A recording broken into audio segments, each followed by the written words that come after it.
ओएमा कस्तो झस्काइदिए red bull ओरिजिनलै रोजौँ है हामी यहाँबाट काठमाडौँ चाहिँ 386 जाने त काठमाडौँ छ र बसै भालुङ होला आज भिडियो हेरिराख्नु भएको मान्छेलाई कति हतार छ छैन हैन हेरौँ न त भिडियो हामी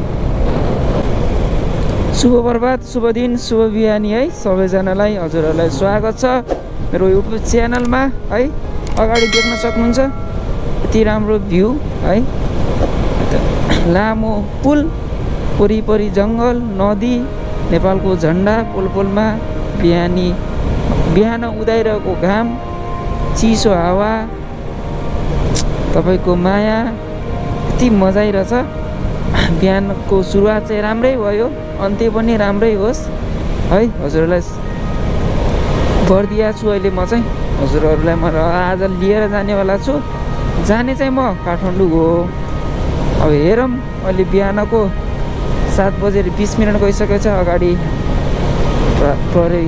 ट्राफिक दाइहरू चाहिँ चेकिङमा हुनुहुन्छ अभियसली मलाई पनि रोक्नुहुन्छ होला हेरौँ लेट्स गो है के हुन्छ रोक्नु न फेरि थाहा छ नि त यो मान्छेसँग पक्कै छ यो जान लाग्छ टाढै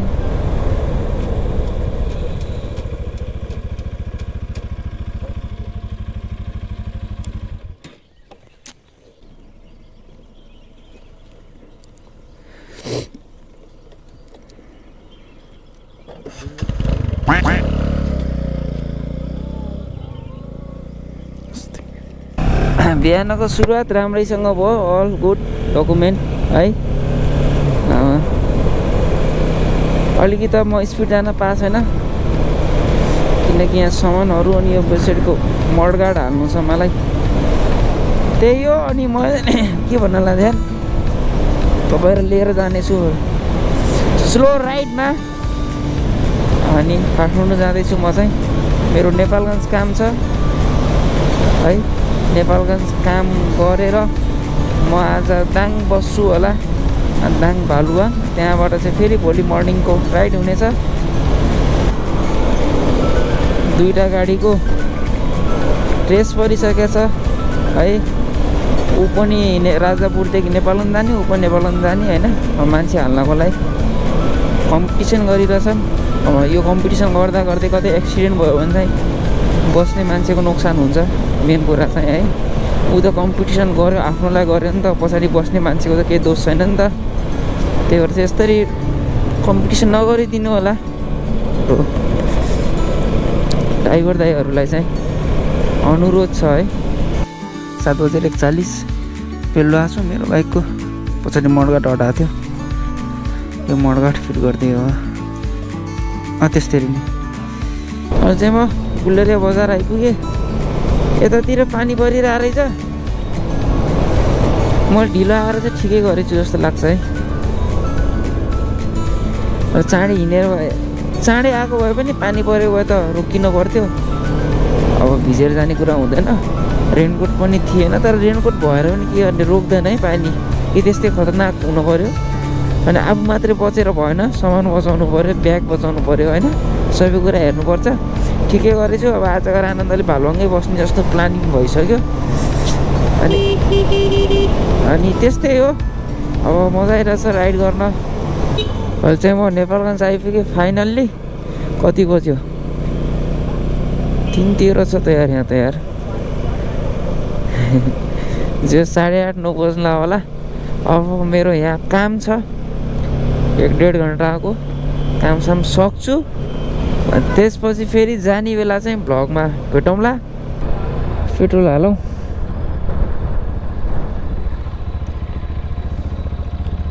फुल ट्याङ्की गरिदिनु त 59,325 किलोमिटर छ अनि ट्याङ्की फुल छ अब हेरौँ काठमाडौँ पुग्दासम्म कति लिटर पेट्रोल खान्छ र कति किलोमिटर रहेछ भन्ने कुरा चाहिँ थाहा हुन्छ होइन अनि कति माइलेज दिने रहेछ भन्ने कुरा पनि उहाँबाट म फुल गर्छु अनि माइलेज पनि अलमोस्ट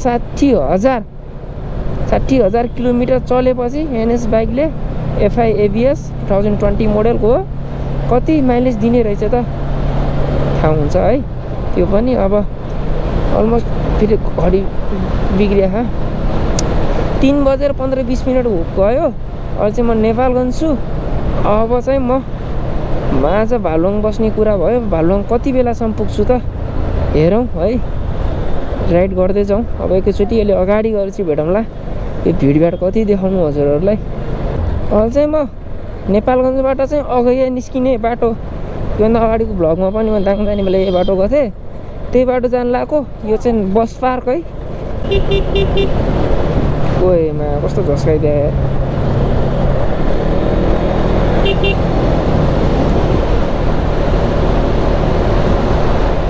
हाम्रो बाख्रा ग्याङ माची छ। यिनीहरू चाहिँ है, यिनीहरू चाहिँ जङ्गलबाट चरेर घर जानु लाग्यो कि घरबाट अब जङ्गल जानु लाग्यो। त्यो चाहिँ बाख्रालाई थाहा होला, गोठालोलाई थाहा होला। अरू त्यस्तै हो जिन्दगानी।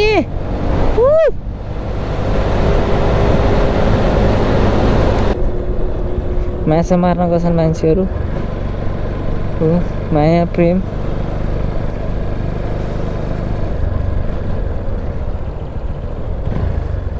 इस्ट वेस्ट हाइवे हामी प्रवेश गर्दैछौँ। स्वागत छ हजुरलाई। ल है हामी चाहिँ आइयो।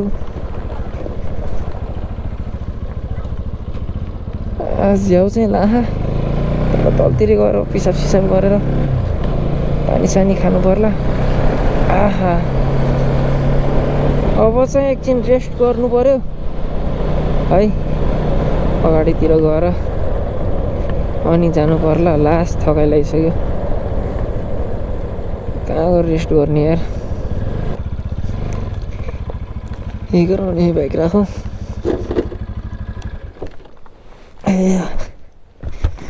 हालत खराब खराब खराब।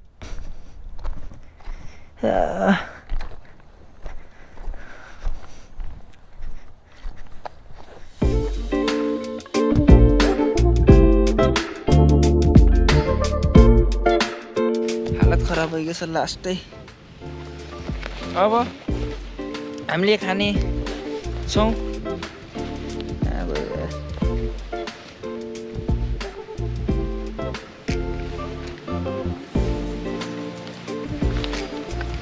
निस्किन तयार साथीभाइहरू।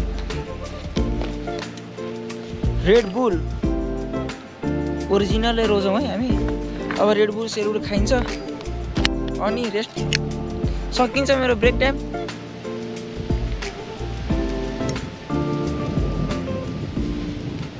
यहाँको ब्रेक टाइम सकियो मेरो। यार इन्स्टामा यार के हालेको थिएन कि क्रिप्टोको यार अटोमेटिक यार स्टोरी आएको यार 2-3वटा यार। थाहै छैन यार फेरि कसरी आयो यार। नराखेको छु मैले। अचम्म लाग्छ यार। अरूले फोन गरेर भन्छन् यार इन्स्टामा के राखेको भन्दा यार डिलिट त गरेँ मैले। स्क्रिनसट गरेको छु। त्यो एक लट हाम्रो सोसल मिडियाहरूलाई सोध्नुपर्छ। त्यही हो। अब म यहाँबाट निस्किसकेँ किनकि 5 बजिसक्यो है। ढिला हुन्छ अहिले बेलुका फेरि गएर टाइममै पुग्यो भने चाहिँ रेस्ट हुन्छ नि त। भोलि फेरि मेरो सबैभन्दा धेरै राइड भनेपछि धेरै राइड चाहिँ भोलि हुन्छ। बिहानै निस्किने हो। त्यही हो। हिँड्न त गाडीमै सक्यो यस्तै स्कर्पियोमा है। गीत सुन्दै आनन्दले हावाले भान्नु पनि छैन। गर्मी भयो एसी चलायो, जाडो भयो हिटर चलायो, मतलब छैन। पानीसँग पनि मतलब छैन है। अब भएन गाडी किन्नु पर्यो भन्ने दिन कहिले आउला। भएको एउटा बाइक पाल्न त गाह्रो छ।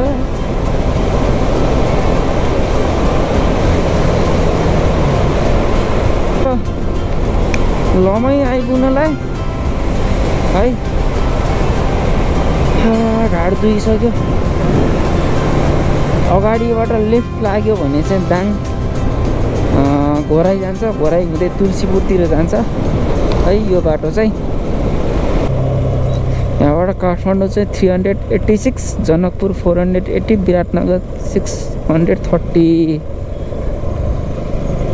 386 किलोमिटर अझै राइड गर्नुपर्छ मैले। यो अटो र एम्बुलेन्सको कलर उस्तै उस्तै के, ग्रिन र येलो, ग्रिन र येल्लो।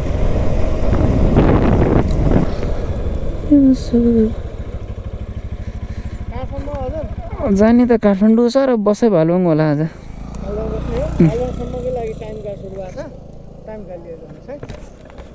टाइम कार्ड छ यता पनि? कहिले बाटो हो?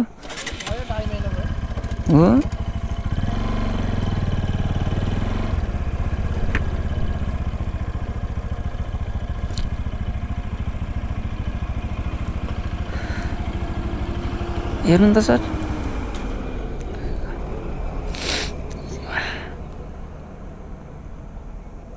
एक्सिडेन्ट भएर हो सर धेरै?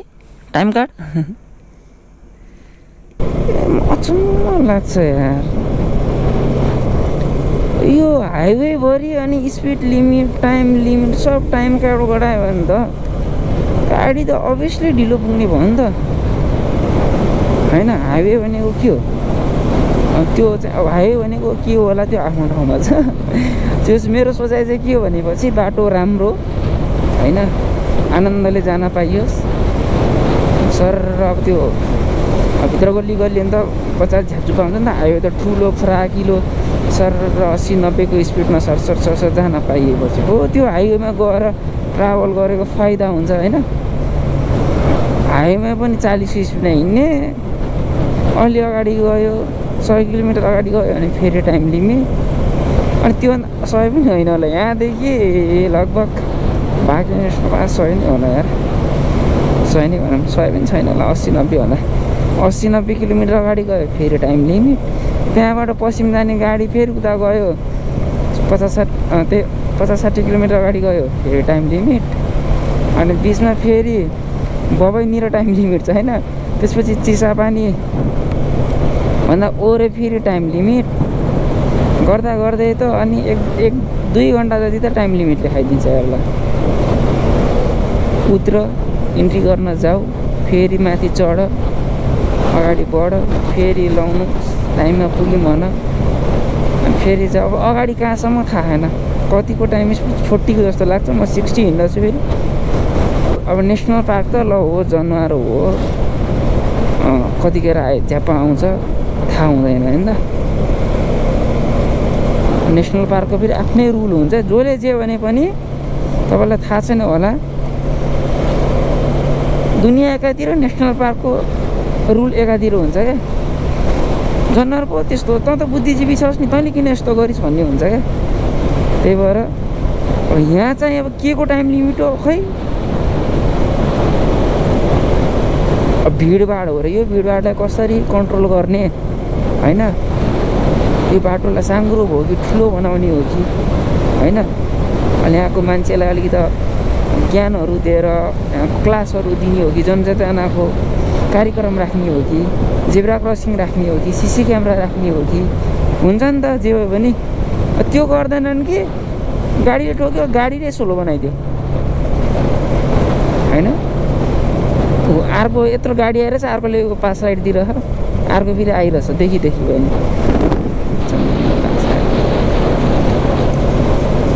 यस्तै छ, के गर्नु, बिस्तारै होला, के गर्ने, चित्त बुझाउनै पर्छ।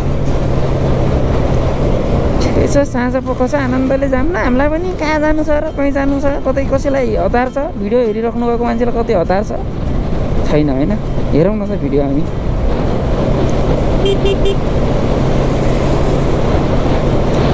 अहिले चाहिँ म लुम्बिनी प्रदेश सभामा हो। यहाँ हो लुम्बिनी प्रदेश सभा चाहिँ, लुम्बिनी प्रोभिन्सको मेन अफिस। यहाँदेखि यताभित्र देख्न सक्नुहुन्छ खतरा खतरा बिल्डिङ बनिसकेका छन्। है हाम्रो प्रदेश चाहिँ लुम्बिनी प्रदेशको भालुवाङ भन्नाले त के भन्छ त, लालमटिया भन्छ क्या सायद। हेर्नु ठुल्ठुला बिल्डिङहरू, सबै कार्यालयहरू बन्दैछ, कोही बनिसके। अब यतातिरको घरहरू पनि वाइल्ड भाडामा गयो होला नि यार, जग्गाहरू पनि वाइल्ड महँगो भयो होला है, बनेको यिनीको जिन्दगी। यत्रो प्रदेशको मेन ठाउँ नै के भनेपछि त अफकोर्स यहाँको भ्यालु त बढ्ने नै भयो नि त। भालुवाङ आइपुगेँ। यही हो भालुवाङ बजार है। अलिकति हाइटबाट देखिने भनेको यहीँबाट कतिमा पुग्न भनेको थियो। म कतिमा पुगेँ अघि 24 भएको थियो क्या अरे। अब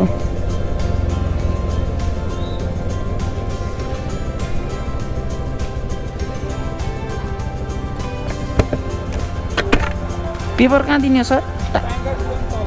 तल हो। हस् ल भालुवाङ आइपुगेँ म। अब भोलिको ब्लग चाहिँ भोलि नै स्टार्ट गरौँला। आजको लागि यति नै। Bye bye, good night guys. आजको राइड रमाइलो भयो।